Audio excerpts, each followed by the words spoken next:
आज प्रसिद्ध मकर संक्रांति आजर दिन में भारतवर्षर अनेक धर्मपीठर उत्सव होता बेले काकटपुर बल्लरा स्थित पवित्र प्राची तटरे अवस्थित ऐतिहासिक माधवानंद जीव पीठरे उत्सव अनन्य।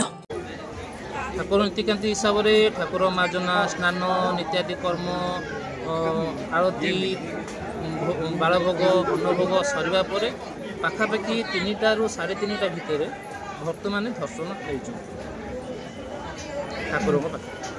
ठाकुर पाखे गोटे मु तो जानवा भितर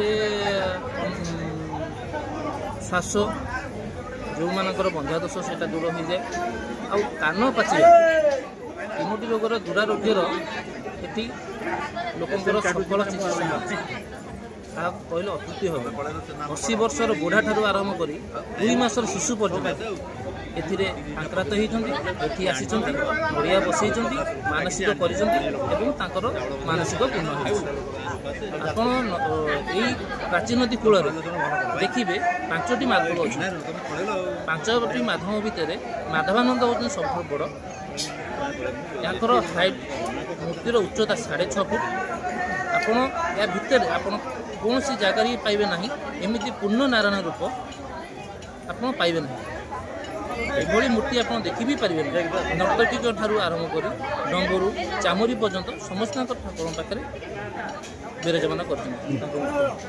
आज रात्रि 2 घटिका समय मंदिर द्वार फिटा जाई मंगल आरती मार्जना स्नान और बेश समर्पित होइछि।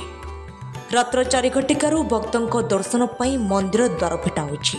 आजिर दिन में विशेषत्व रही जे नड़िया गुआ प्रभु निकटरे मानसिक करी बसाई से लोकर थंडा श्वास संबंधी रोग सहित बंध्या दोष अनेक महिलांकर दूर होता है। मां आपन ना कोन कोठु आस्ते श्वास अच्छी माँ तो रखती काश कफ पिलाकर भल हो बड़ कथा पुला नाति भी होता किसी असुविधा ना। आपन केते वर्ष ला आछनी? मु तथा 10-12 वर्ष ले आछी।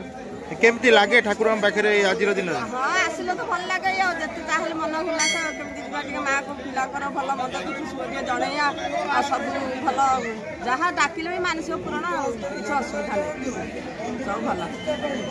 केवल काकटपुर नुहे बरं आखपाख अनेक अंचल आज प्रातः समय भक्त मानक सुआ छुटी पीठ को काकटपुर पुलिस सहित मंदिर कार्यालय तरफ भक्त मानक श्रृंखलित दर्शन पाई धाड़ी दर्शन व्यवस्था कर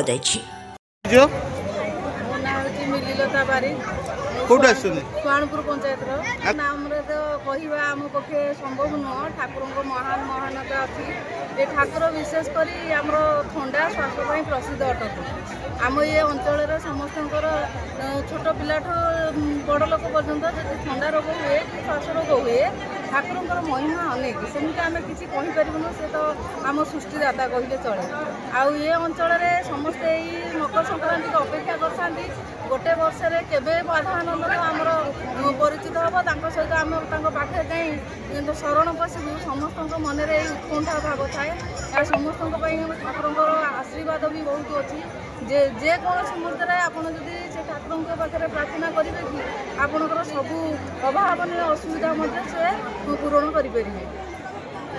यह प्राची तटरे थिबा द्वादश माधवों भितर अन्यतम शंख चक्र गदा पद्म धरी चतुर्भुजरे विद्यमान कहुए अनेक नारायणों प्रतिमा भितर माधवानंदों प्रतिमा अन्यतम। भक्तों विश्वास रही स्थान में आज पवित्र तिथि दर्शन कले बहुत दुरारोग्य मुक्ति मिलता है। काकटपुर मनोज विश्वाल रिपोर्ट सकाळ खबर।